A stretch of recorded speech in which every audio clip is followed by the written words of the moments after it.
难过的不是你赔了多少钱，难过的不是你失败了，难过的是，在这过程当中我失去了最重要的亲人，而他没有办法坐在现场看那个电影。这是我觉得，而且那些东西是挽不回的。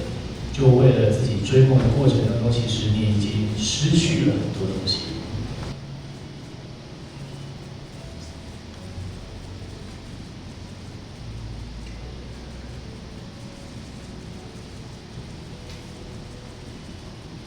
可是当我在放下麦克风的那时候呢，其实我一直有一个疑问：大家真的在乎你花了多少钱拍 MV， 然后你赚了多少钱，赔了多少钱，你的恋爱对象是谁？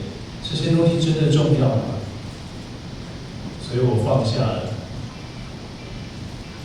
然后去追我的电影梦，拍电影。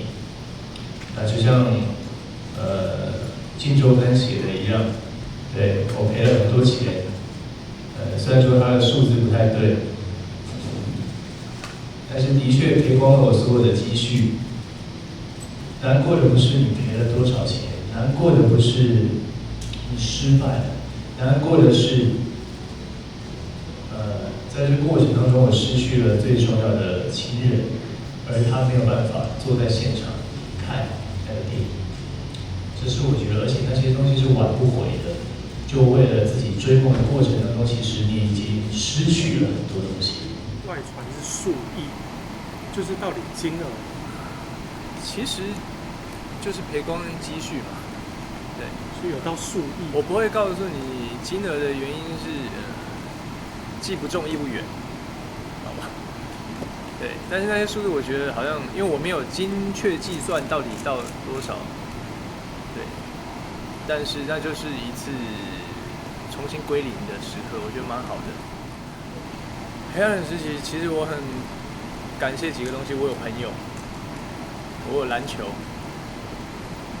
我有歌，对，在这个过程当中，写了更多完全不同以往的歌，对，我觉得我有这些其实蛮足够的。